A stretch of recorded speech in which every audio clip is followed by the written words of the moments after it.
कोई व्यक्ति कोई कीमती वस्तु देता है तो लेने वाले को सावधान कर देता है कि जरा संभल कर रखिएगा। इस प्रकार से वक्ता जब कोई विशिष्ट बात करने जाता है तो श्रोताओं को सावधान कर देता है। सूत जी कहते हैं, ऋषियों, संसार में सबसे बड़ा डर है मृत्यु का, मरने का। वह प्रत्येक प्राणी को भयाक्रांत रखता है और इसका नाम है मृत्यु लोक। जो आया है उसका जाना सुनिश्चित है। यह सरकता रहता है, खिसकता रहता है। कोई कितना भी पकड़ने का प्रयास करे, यह किसी की पकड़ में नहीं आता। तो संसार सरक रहा है और हम चाहते हैं कि ऐसा ही बना रहे हमारे साथ, और हमारे चाहने पर जब हम खिसक जाता है हमसे तो हमें बड़ा कष्ट देता है। इस प्रसंग में अंत में बताने वाला हूं कि देवता कितने कंजूस हैं, जो कि समुद्र मंथन के दौरान 14 रत्नों में मिले अमृत को एक बूंद भी आज तक कैसे खर्च नहीं किए। दर्शकों, आपसे निवेदन करता हूं, कृपया आप हमारे साथ जुड़कर पूरी वीडियो को सुने, तभी आपके कुछ समझ में आने वाला है। श्लोक है, अज्ञान ध्वांत विध्वंस कोटि सूर्य संप्रभ सोताख्यायी कथा सारम मम कर्ण रसायनम। सूत जी, आपका ज्ञान अज्ञानता रूपी अंधकार का नाश करने में करोड़ों सूर्य के समान है। इसीलिए आप हमारे कानों को अमृत के समान मधुर लगने वाली कथा सुनाइए। वह कथा भक्ति, ज्ञान, वैराग्य को प्रदान करने वाली हो, जिससे माया मोह का नाश हो, जिसे वैष्णव भक्तों ने कही हो। इस घोर कलकाल के कारण प्राय जीव आसुरी स्वभाव के हो गए हैं। वह कथा उन्हें शुद्ध करने वाली हो, श्रेष्ठ से श्रेष्ठ, पवित्र से पवित्र हो और शीघ्र ही भगवान श्री कृष्ण को प्राप्त कराने वाली हो। चिंता मणिर्लोक सुखम श्रुद्रो स्वर्ग संपदाम प्रयच्छति गुरु प्रीतो वैकुंठम योग दुर्लभम। इसीलिए है सूत जी महाराज, गुरु कृपा का प्रसाद हमें भी कृपा करके प्रदान करें। सूत जी महाराज प्रसन्न हो गए और प्रमदित हो मन से बोले, श्री सुखदेव जी ऋषियों, आपके मन में हमारे प्रति यदि इतना प्रेम और स्नेह है तो अब हम तुम्हें समस्त शास्त्रों का सार ही आज सुनाने जा रहे हैं, जो संसार के भय को दूर कर देगा।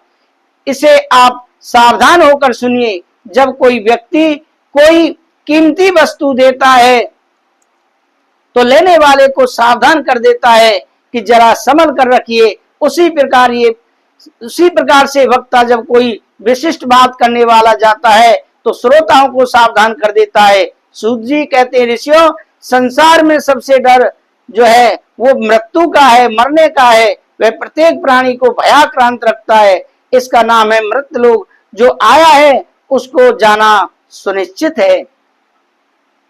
यह सरकता रहता है, खिसकता रहता है।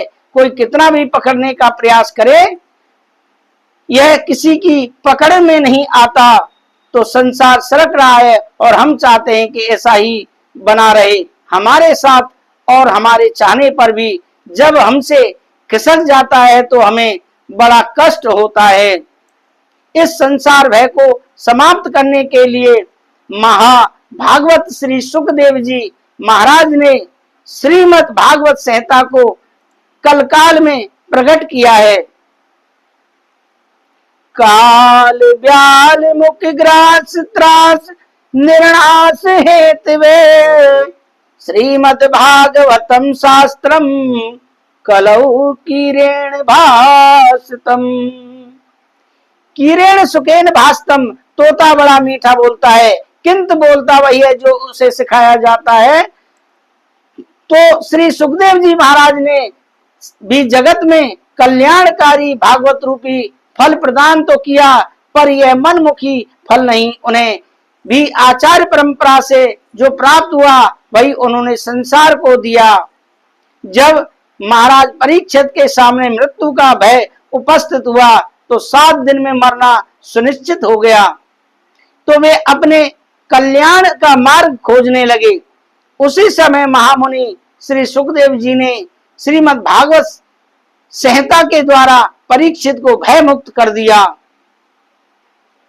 जैसे गंगा के तट पर श्री सुखदेव जी भागवत संहिता का प्रवचन करने के लिए विराजमान हुए तो देवताओं को पता चल गया। सुधा कुंभम गृहीत्वा देवास तत्र समागमन।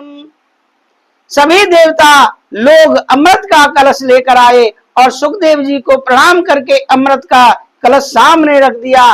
देवता बोले, महाराज, हमने जैसे सुना है कि परीक्षित के सामने मृत्यु का भय उपस्थित हुआ है, इसलिए आप उन्हें कथा सुनाने जा रहे हैं। महाराज जी, अमृत का कलश हम ले आए हैं, परीक्षित को यह अमृत पिला दीजिए तो वह मृत्यु भय से मुक्त हो जाएंगे। सुखदेव जी को सुनकर बड़ा आश्चर्य हुआ कि देवता लोग इतने परमार्थी कब से हो गए। इस मृत्यु लोक में तो आए दिन लोग मरते रहते हैं, ना हमने बुलाया ना परीक्षित ने पुकारा, तो फिर बिना बुलाए ही देवता अमृत ले आए, यह तो महान आश्चर्य है। एक प्रसंग के माध्यम से आप समझ लीजिए। प्रसंग क्या है, ध्यान से सुनिए। एक बार पक्षीराज गरुड़ को अपनी मां वनिता को दासत्व से मुक्ति दिलाने के लिए अमृत की आवश्यकता पड़ी।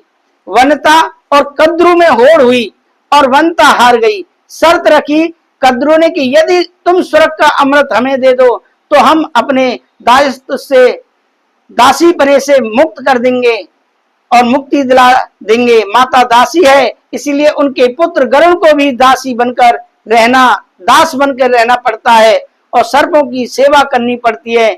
सभी सर्प गरुड़ के सिर पर सवार होकर कहते हैं कि उड़ो, तो जहां कहीं वहां जाना पड़ता है। गरुड़ ने अपनी माता से कहा, माँ, मैं इतना बलिष्ठ हूँ, ताकतवर हूँ, फिर भी मुझे इन सर्पों की दास बन के रहना पड़ता है। मैं क्या करूं कि इस बात से मुझे छुटकारा मिले। मां ने कहा, बेटा, मिल तो सकता है, पर इसके लिए तुम्हें स्वर्ग का अमृत लाना पड़ेगा। गरुड़ जी बोले, मां, मैं आपके लिए सब कुछ करने को तैयार हूं। तब गरुड़ जी स्वर्ग का अमृत लेने गए। देवराज इंद्र ने वज्र लेकर युद्ध की चुनौती दी। कहा, तुम अमृत को हाथ नहीं लगा सकते।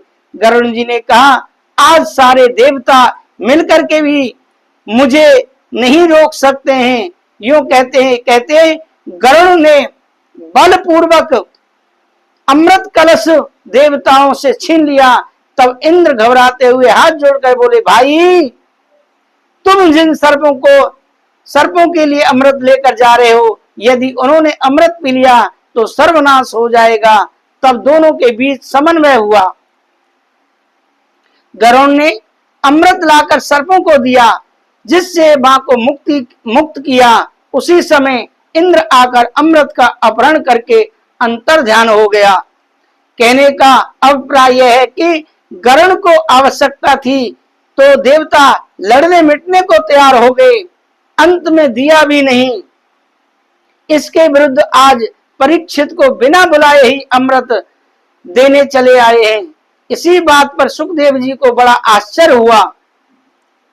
तब देवताओं ने कहा, महाराज, एक निवेदन हमारा भी सुन लीजिए। यह स्वर्ग का अमृत आप परीक्षित को पिला दें। इसके बदले में जो कथा अमृत है आप इन्हें पिलाने जा रहे हैं, पिलाने वाले हैं, वह हमें पिला दीजिए। प्रपास्यामो वयम सर्वे श्रीमद् भागवतम मृतम। देवताओं ने यह प्रस्ताव रखा तो सुखदेव जी बड़े जोर जोर से हंसे और बोले, अरे ठगियाओ, तुम्हारे आते ही मैं समझ गया था कि कुछ गड़बड़ है। दधीची बाबा को दंडवत करने गए थे तो बदले में हड्डियां मांग लाए। तुम लोग बड़े स्वार्थी हो, अपना कार्य करने में बड़े निपुण हो। स्व कार्य कुशला सुरा। स्वार्थी व्यक्ति यदि तुम्हारे फायदे की ज्यादा बात करे तो सावधान हो जाना चाहिए कि हमारे प्रति यदि इतना उदार क्यों हो रहा है। तो देवताओं ने पहला फायदा तो परीक्षित का ही बतलाया कि महाराज इसे अमृत पिला दीजिए, जिसको परीक्षित को, और अमृत को प्राप्त हो जाएगा। तो सुखदेव जी तो उसी समय सजग हो गए। अमृत कोई साधारण वस्तु तो है नहीं, समुद्र मंथन किया गया तो उससे प्रकट हुए 14 रत्नों में सबसे दिव्य रत्न अमृत है। अमृत प्रकट हुआ, जिसके बंटवारे को लेकर बड़ा भयंकर देवासुर संग्राम भी हुआ, और ऐसा वह दुर्लभ अमृत कलश निकला। तो किंतु आज तक यह उतना ही भरा हुआ है, एक बूंद भी खर्च नहीं हुई है, क्योंकि देवता कंजूस हैं। उदाहरण के तौर पर सुनिए, कितने कंजूस हैं। देखिए 3 कंजूस थे, एक बार 3 कंजूस थे और तीनों एक साथ बाजार से घी खरीद कर लाए। ध्यानपूर्वक सुने, 3 कंजूस थे और बाजार से घी खरीद कर लाए और कहने लगे कि 1 महीने बाद मिलेंगे, तब बताना किसने कितना घी खर्च किया। 1 महीने बाद तीनों एक जगह एकत्रित हुए और पूछने लगे किसने कितना घी खर्च किया। पहला बोला हम तो भैया पहली और आखिरी रोटी में घी लगा देते, बीच वाली में अपने आप, बीच वाली जो रोटी थी अपने आप महक जाती थी, इसलिए बस थोड़ा सा घी खर्च हुआ है। दूसरा बोला मैं तो एक सीख में घी लगाकर सारी रोटियों के बीच में चुभोकर आर पार कर देता, इसीलिए हमारा तो ना के बराबर खर्च हुआ है। अब तीसरा क्या बोलता है, और ध्यान से सुनिए, अरे मैं तो घी को एक शीशी में बंद करके रखा हूं, बस रोटियों के ऊपर शीशी का ढक्कन खोल देता हूं, बढ़िया बढ़िया खुशबू आती रहती है, इसलिए हमारा तो बिल्कुल भी घी खर्च नहीं हुआ है।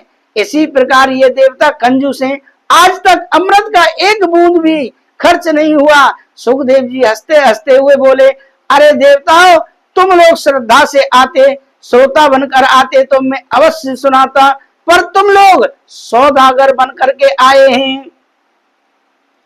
सौदागर ही नहीं, अब तू ठग बनकर आए हो, क्योंकि कोई कांच का टुकड़ा देखकर बदले में करोड़ों की कीमती वस्तु मणि मांगे तो उसे सरासर ठग ही कहा जाएगा। कहां कांच का टुकड़ा और कहां लाखों की मणि। बताओ, तुम्हारा अमृत और मेरा कथा अमृत करोड़ों की मणि है, विनिमय बराबर की वस्तुओं में किया जाता है, पर कांच और मणि की तो कोई बराबरी नहीं है। सुखदेव जी अभक्त समझकर देवताओं को कथा का पान नहीं कराया। क्वे कथा लोके क्वे का नहीं, क्वे सुधा क्वे कथा लोके क्वे काच क्वे मणिर महान ब्रह्मरातो विचारे सदा देवान चाहस। श्री सुखदेव जी ने देवताओं की इस व्यापारिक बुद्धि को देखा तो कहने लगे, देवताओं, जैसे कांच मणि की बराबरी नहीं कर सकता, उसी प्रकार स्वर्ग का अमृत कथा अमृत के बराबर नहीं हो सकता। स्वर्ग और अमृत दीर्घ जीवी बनाता है और कथा अमृत मनुष्य को दिव्य जीवी बनाता है। स्वर्ग के अमृत का फल है पुण्य क्षीणे मृतलोकम विसंति। पुण्य क्षीण हो जाने पर पुनः मृतलोक में आना पड़ता है, और कथा अमृत का फल है कल्प मासम, यह पापों का नाश करने वाली है। देवताओं, यदि तुम जिज्ञासु बनकर आते जाते तो मैं तुम्हें अवश्य इस कथा अमृत का पान कराता, परंतु तुम व्यापारी बनकर आए हो, इसीलिए इसके अधिकारी नहीं हो। दर्शकों, मेरी द्वारा दी गई जानकारी आपको कैसी लगी जरा कमेंट करके जरूर बताएं, और अगर आप हमारे YouTube चैनल पर पहली बार आए हैं तो चैनल को सब्सक्राइब कर ले, जिससे कि श्रीमद् भागवत कथा का अगला एपिसोड आपको आसानी से प्राप्त हो सके। मैं विदा लेता हूँ। राधे राधे, जय जय श्री राधे।